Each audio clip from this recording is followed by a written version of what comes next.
Hello, everybody. Welcome to the Buckeye Weekly Podcast. I am Tony Gerdeman, here, as always, with Tom Orr. Tom, how's it going? Tony, I'm not answering that. Today, I'm only answering questions from our listeners. So you'll just have to wonder, because you're not, I mean, unless you listen to the podcast, in which case I guess I probably would have to answer it. But Tom, I got a question here from Langdon Alger. oh, that guy's the worst. How you doing? I would never answer his questions. Never respected him. Tom, I don't like it when you start all of this chit chat. I like to just get to the show. I like to get right to the show. All right. Well, here's our first question. It's from @LK_Mr. K. How will the offense benefit from practicing against a Jim Knowles defense?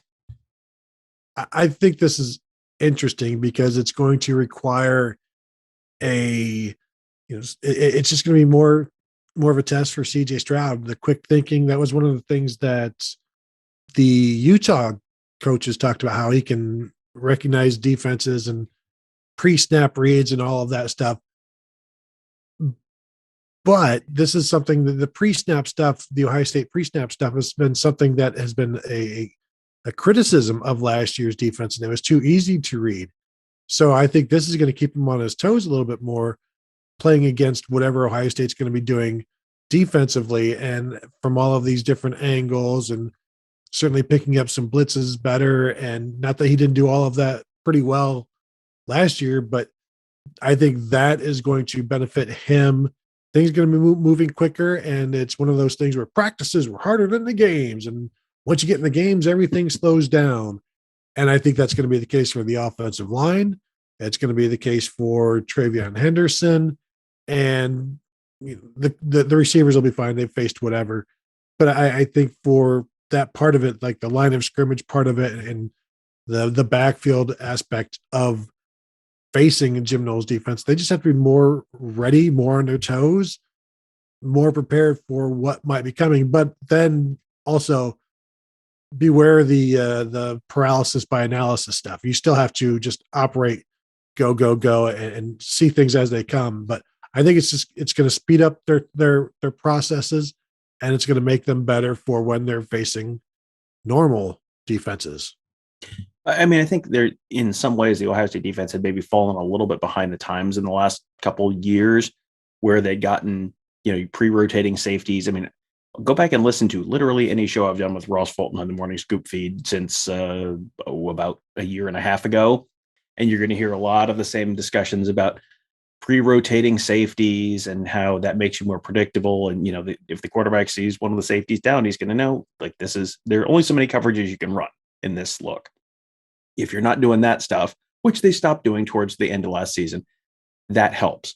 We've talked about the guarding grass, where you're not doing pattern matching in zones. It's just you're spot dropping, where it's like, okay, this is where I have to go. I've got to go over by the numbers and, 8 yards out from the line of scrimmage. And if there's no one there, like, well, that's okay. That's my spot. I have to protect this spot. They're going to be doing more pattern matching in their zone coverage this year. And, all of that stuff you're going to see other teams do. So if you've been going up against it in practice and going up against a bunch of different varieties of defense and people coming, like you said, from all sorts of different angles, that's going to have you more prepared for more different scenarios. I always think back to, the defenses that go at like service academies that go against triple option all the time, or, the defenses that go against air raid offenses all the time. Those defenses are generally not that good. And the reason is because they see only this one very specific kind of offense in practice every day, every day, all season. You're just seeing this one thing, and that's taking up a ton of your reps against this one specific thing. If you as an offense are facing a real variety of defenses, I would think that's only going to help you. Tony's just nodding, so I guess we're moving on to the next one. Next one from @beat_TTUN. Cain's is coming to Northwest Ohio. Isn't that the opposite of Brian Kelly going to LSU? Raising Cain, if you're not familiar, Raising Cane's is a chicken finger franchise founded, I believe, in Louisiana in like the late 90s, I think. And so, yes, It is a little bit. Now, I would assume that the Raising Cane's dog would not try to fake a Northwest Ohio accent. Oop. I don't know. Yeah, I don't know if Cain the dog would talk about how, gully washers and Don't do it, Tom. That's my hood. That's not even a word that people use. It's go ahead. Continue to slander my people. What is the word, Tony? Go ahead. Well, I mean, yes, we say wash, but there's no gully or golly there. I mean, that's how it's spelled. WASH, wash. I mean, what do you want us to say? Yeah, it's now I have a certain affinity for Northwest Ohio. I am not from Northwest Ohio as Tony is, but my wife is a Toledo native, so I have a certain affinity for the Northwest Ohio region. You will see me wearing a Mud Hens hat periodically on these shows. So, but yeah, no, that's a good get for Toledo. And I don't know exactly where in Northwest Ohio. I'm guessing Henry County is not on round one of franchise placement, but that's a good get for Northwest Ohio. No, Henry County will have to wait. Did your wife have a Toledo accent, or was she in Columbus long enough? She did not. She does not have the. She doesn't have too much of a Great Lakes accent. She's been in TV long enough that TV generally sort of flogs any kind of accent out of you.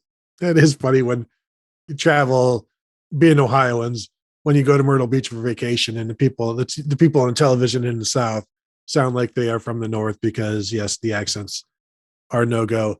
I was in Findlay for a football game, friendly football game this past summer, and I went to Lee's Famous Chicken, and let me tell you, they do chicken fingers as well, but they're like 3 times the size of a Cane's chicken finger. It's like you really, it's too much it's almost too much to eat. You got to like work with it, and it's too much it was too much for the car, because I was sitting in my car and eating, like, this is ridiculous trying to eat this in the car. Kind of like when you get just give me a large fry at Popeyes, and it's a shoebox full of fries, and you're like, this is outrageous, and I'm going to be so full after eating all of these fries. But it's good that Cane's is finally coming to Northwest Ohio. I remember when we got a Subway, and that was, I mean, you get a Subway, you've made it. And that was back before high school. So, first you get a McDonald's, then don't think we ever had Burger King. We had a Burger Chef, though, Tom, if anybody recalls the Burger Chefs. I don't know if they had that out on the East Coast. Probably not, because it was a pretty classy joint. But good for Northwest Ohio to get the Cane's. Now, the problem with Cane's right now is that they are not serving anybody inside. So you can't actually have the Cane's because the lines in the drive-thru wrap around the buildings like 4 times, and it takes you an hour. So I have not had Cane's in months. I assume it's still good, though. Yes, we have. I live out in Licking County, about 30 miles east of Columbus, and that was Cane's showed up as a franchise, like, I don't know, 2 years ago maybe, and they had a police officer standing in the street out in front directing traffic for literally like a month because of the lines to get there. So Licking County is also where the only restaurant that I can 100% guarantee the parking lot is like packed to the gills on like a random Tuesday at 4:30 p.m. It's like Texas Roadhouse. Like, there's like a bunch of, do you guys know? Okay, we're just doing, okay, all right. So the good news is I can go to all the delicious places, and there's never a line, so that's great. So works out great. Next one from at VW Chad W. Besides linebacker play, where do you guys think the biggest area of opportunity is next year? And I guess, Tony, the question that we have to frame this discussion around is, what do we mean opportunity? Opportunity to get on the field, opportunity for a significant upgrade in play for Ohio State. How are we defining opportunity in this question? I would say opportunity to make. That's a good question, because I was wondering, first, are we talking about defense? I guess we should probably talking about defense, but I was thinking a biggest area of opportunity just to make an impact that maybe wasn't there last year, or new people making an impact. I think, Tom, what we do is we answer it how we feel it should be answered, and that may be 2 different ways for each of us, but that's fine. So let's I will define it as biggest opportunity for an increase in quality of play or an increase in positive impact on the play. I'll go with safety. I think safety is a good option because, again, there's a lot of schematic stuff that's going to change this year, but just from a personnel point of view, I think you're going to see some of, first of all, Josh Proctor, presumably back. That's going to be, he is sort of on track to be back to play this fall. Lathan Ransom's a little bit more of a question, and we'll just kind of have to, he's going to be TBD for a little while, I suspect. But, you've got some of the other guys back there and Ronnie Hickman. And, what are you going to see out of Cam Martinez? You've got Tanner McAllister, the transfer from Oklahoma State, who, we'll see where he fits in. But, that Bryson Shaw obviously got a lot of snaps back there last year. It'll be interesting to see what happens there, because it feels like there's an opportunity for a significant bump in the quality of play there. And, is Court Williams going to be a safety? Is Court Williams going to be a linebacker? You have a bunch of guys that are kind of, and then there's a bunch of true freshmen from last year who we didn't get to see a whole heck of a lot or didn't get to see at all. Guys like Jansen Dunn, who was hurt, guys like Andre Turrentine. There's a lot of talent there. And with, the new scheme, the new, a lot of guys who were either injured or just young and didn't get a chance to play, it just seems like there's a lot of opportunity there for someone to really step up and make a really positive difference this fall. I like that answer as a one position. Like, yes, that's the position. Mm-hmm. However, Tom, why don't I use your same format, but I'll go outside a little bit and just say there's going to be a big opportunity for guys that Jim Knowles sees that he likes, that he thinks he can employ in whatever role that is. And I know we are going to oversaturate the discussion about the Leo, and it's going to be sickening, and it's going to lose all meaning. And then when something happens this year, it's like this is what we were. It's going to be the bullet all over again. However, Tom, and I'm not sure the people really understand this, the Leo at Oklahoma State. So basically, it was split by two guys. Colin Oliver, true freshman, 225-pound defensive end, quote unquote. And then senior Brock Martin, 250-pound defensive end. Together, they didn't really play at the same time, at least in the game that I watched. So I watched the Big 12 championship game again. I'm going to extrapolate this over the course of the season where they never played together in that game. So I'm going to assume they probably didn't play much together during the season. I could be wrong. I don't think I am, but it wouldn't be the first time. 19 and a half sacks, 29 and a half tackles for loss between those two guys who, in the one game I saw, played the same position. And so there is going to be something there. I think it is an impact position. However, these are two different body styles, 250-pound guy, 225-pound guy. And Jim Knowles has said before, he doesn't really care about what size you are. It's just there are certain guys that can do this. And so that's who he uses. And so I think there are opportunities for, I don't know who they are. Does he see CJ Hicks and be like, I can do something with this guy? Because I don't think there's much difference between what they got out of Colin Oliver, the freshman defensive end, this guy who was a freshman All-American, 15 and a half tackles for loss, I think 10 and a half sacks this year, playing kind of a part-time role on passing downs, but not the biggest guy, and gets swallowed up by offensive linemen. And it's almost like Jim Knowles is okay sacrificing guys at times because he knows that other times they're going to get through. And so is it Jack Sawyer? Is it, will it ever be Zach Harrison? Can it be Court Williams? Can it be Mitchell Melton? Like all of these different guys, Sonny Styles, CJ Hicks, whomever, all of these different guys that he has now at his disposal. I just think he's going to find some guys that can do some unique things. And those guys are really going to benefit from being part of this new defense. Yeah. Unquestionably, he's got access to more talent, more just raw tools than he has at any other point in his career. Like no offense to Duke or to Oklahoma State, but if you are familiar with Duke, Oklahoma State, and Ohio State, like that's probably not that controversial to take. So yeah, I am very intrigued to see what he's able to do with this, because this is, he is known as a fairly creative, fairly diverse play caller and bringer of a lot of different kind of schemes.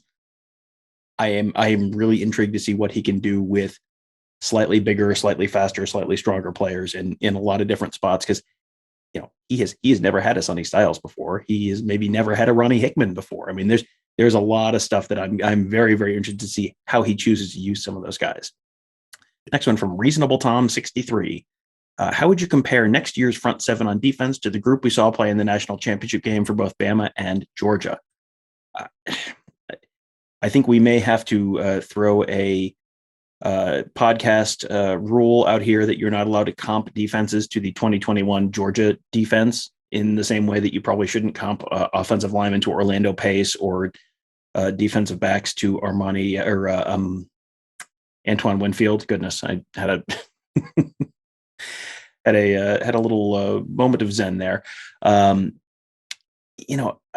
I think that I'm going to be very interested to see how physical the defensive front is, because I mean those teams were much more aggressive. If you just watch Georgia's linebacker play last year, it was just Ohio State's linebackers were a little more passive. They didn't attack the ball quite the way you saw with Georgia and even Alabama. It's going to be interesting to see what they, what this Ohio State defense looks like this year. How different does this Ohio State defense look like in terms of speed and aggressiveness and all that kind of stuff? Because they don't have, there are, the middle of that Georgia defensive line, like Ohio State just does not have a run plugger like the middle of that Georgia defensive line did. Like the personnel doesn't all match up, but you're not necessarily going to expect them to. If the defense looks more like those did than the 2021 did, then that might be enough. I don't think Ohio State does not need the 2021 Georgia defense to win the national championship. They just need a better defense, because they don't have Stetson Bennett playing quarterback. They have better skill talent at wide receiver. They have probably better running backs, at least similar running backs. You've got if they have a good offensive line again this year, like the fact that you've got CJ Stroud and Jackson Smith and Jigba and Marvin Harrison, like that is better skill talent than Georgia had on offense this year. And so, I don't think you need to be quite that good. If they're just better, if they're just more similar to those, I think that's going to be plenty for them to have a good season this fall. Yeah. And I think you're setting yourself up for disappointment when you're trying to compare defensive lines to the tip top of the SEC. That's really where they thrive. However, what you need to keep in mind is that the bulk of Ohio State's defensive linemen had offers from Alabama and Georgia. And Mike Hall had an Alabama offer, and he chose Ohio State and didn't play much last year. And Tyleik Williams, I think probably like Jerron Cage and Ty Hamilton are maybe your two most that play the most that didn't have offers from Alabama or Georgia. And I'm just assuming that Ty Hamilton didn't. So these are guys that Alabama and Georgia wanted. Now it comes down to, and again, Jordan Davis, like there is no human on the planet other than him who is like him in terms of just the size. Like when he's sitting up there on the dais at a table for a post game, and it's like the two microphones are like he's talking into two microphones because they're set up for like three different people, but he is occupying the space of two people, and he's just a very large human. And so like those guys are rare. But again, I think it also comes down to scheme, coaching. What do you want from them? Because these are all guys, as I said, for the most part, that could play at Alabama or could play at Georgia or have had those offers. Now it's just a matter of, doing it. But yeah, I'm with you. Like you can have a defense. You don't even need to be as good as Alabama was on defense last year to win it all, especially if you're playing an offense as bad as Georgia's. I mean, come on. But yeah, I think don't try to avoid the whole SEC defensive line. And again, this is also talking about the linebackers, which I think is a more fair comparison. It's just hard to contend with the level of the SEC on the defensive line. Yeah, and I think that's kind of the has been the one of the big keys to the SEC being, constantly having teams in that range. And, everyone has their own little theories on why the SEC always has teams that are kind of at the top of the sport, and is sure to let you know about all of them on twitter.com. But, one of them is, I've heard the Deep South referred to as the sweet tea belt, and the Deep South produces a lot of large human beings, and, very, very large human beings are, you have enough of them, and some of them are agile enough to play at a very, very high level on the offensive and defensive line. That's where the game is won. That is where the game is won and lost. So if you have a bunch of really good, really good defensive tackles, like that's going to go a long way towards making you a pretty good football team that can kind of push people around. And I think Michigan saw that. Michigan does not have enough sweet tea. I think that was maybe the big takeaway from the Orange Bowl this year. Next one from @Chaser84, way off topic, and likely no one else will ask. Have they decided on the design for the new Ohio Stadium turf yet? Tony, I remember designing a basketball court at one point with the name of the great DJ Giovanni on it on Twitter at one point several years ago. So I feel like I have to defer this one to you because I've never come up with anything nearly that good. So your thoughts? I had forgotten about that. Now I'm going to have to go out and seek that out to make myself laugh again. I'm going to assume that they have not decided on a design because we have not seen it on Twitter or in a release or anything like that. So when we do get that I don't think they probably wouldn't have it done before spring. Like this is because they're replacing the field entirely. Mm-hmm. So I guess you got to wait until after winter is done. But in terms of the design, no, I have heard nothing. And that doesn't mean it's not been done. It just means they haven't released it because it would be out there. We would know it. You would know it. Mm-hmm. When it happens, it will find its way to you. Don't worry. Yeah. And as far as a design, you have seen teams do the bright red field like Eastern Washington does. Not a fan of that. That turns every football game into the Kenny Rogers Roasters episode of Seinfeld. So no hard pass on that. You have seen teams do the all gray field. Eastern Michigan does that, and every game looks like the movie Pleasantville, which is just really messes with your brain. Like somehow my brain has just accepted the Boise State field, but like red and gray, like no, those do not work as monochromatic fields. One thing I wouldn't mind, the Oregon alternating 5 yards, like slightly different shades of green, like there's a darker green and then a lighter green every 5 yards. I wouldn't mind that in terms of just a little bit of a change up for Ohio State, but I don't know if they're even thinking about that. Yeah, I like that idea. I was also thinking, Tom, how some fans want the gray stripes back on the shoulders, the shoulder stripes. Why not just an entire field of the shoulder stripes? Like random, like I don't even know what they are, like black, scarlet, gray, white, just every 5 yards in that particular order. People have only done, you mentioned like the two slightly different colors. What about 4 wildly different colors spaced over the course of the field? And then with, say, an Argyle end zone. You know what? The Argyle end zone, I would not mind at all because that would be a really good throwback to that was the 68 Ohio State Michigan game. They had the Argyle end zone, I think. That's I think Penn State did one of those this year on one of their throwback games.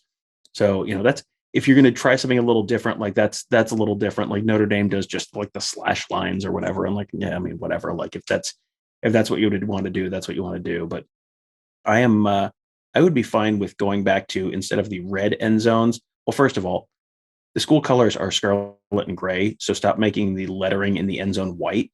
Like if you want to do the scarlet end zone with a gray O in the gray Ohio State and Buckeyes in the end zone, I would be in favor of that.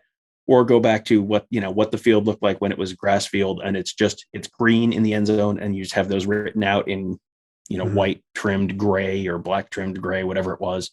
I'd be on board with either of those, just in a little change up.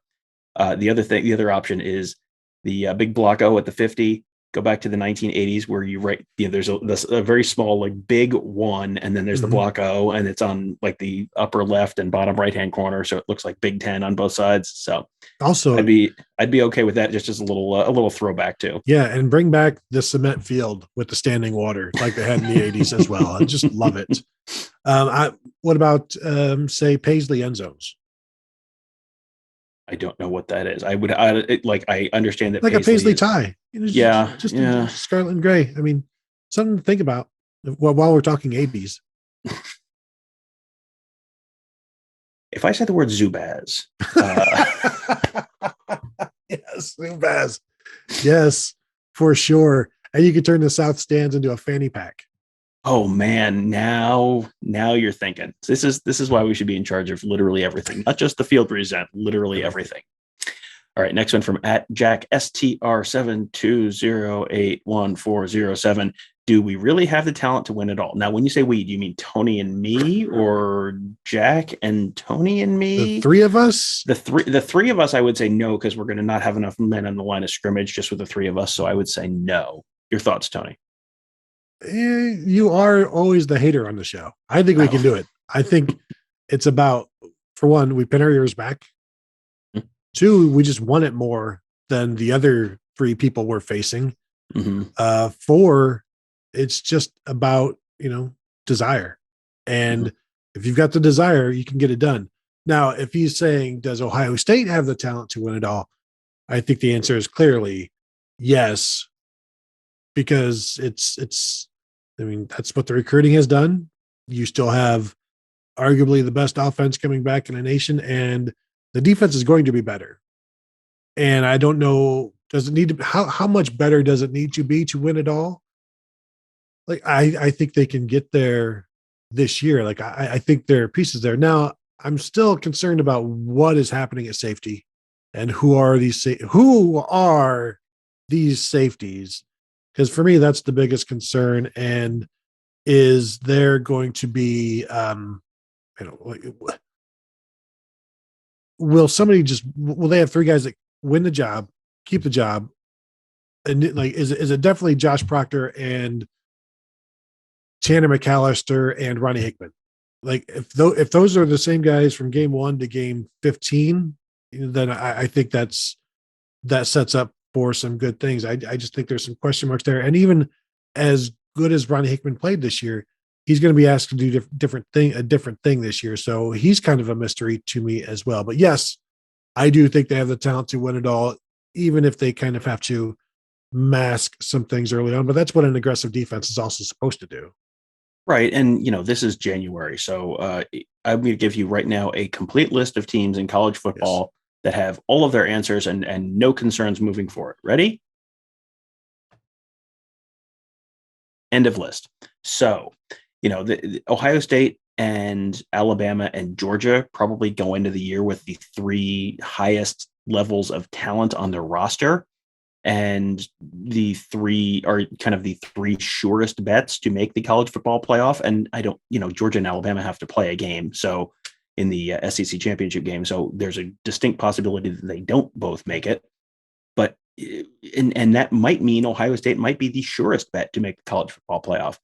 And with the talent level where it is, you get in. And, I think, people look at the team like Notre Dame and it's like, well, they get in, but they get murdered every time. Like, Ohio State has a talent level where if they get in, they can win it. They could beat any team on any given day. Ohio State versus Cincinnati this year, like, okay, you get in and you play Cincinnati. If Ohio State had gotten in, Ohio State beats Michigan, gets in, Georgia loses to Alabama in the SEC championship game, they're out. So Ohio State gets Cincinnati in the semifinal or whatever. And Ohio State can beat Cincinnati, and then Alabama was not a flawless team this year. That's a game that Ohio State can win, and ta-da, you're the national champion. And that was a flawed Ohio State team. That was a significantly flawed Ohio State team. So I don't think there's a question that Ohio State has the talent to win it all. I don't think you're going to find any national pundit of any significance who will tell you that Ohio State does not have the talent to win it all. You got to go out. You got to win your non-conference game. You go beat Notre Dame this year. They lost to Oregon last year. That kind of put them in a bad spot. You win your non-conference game.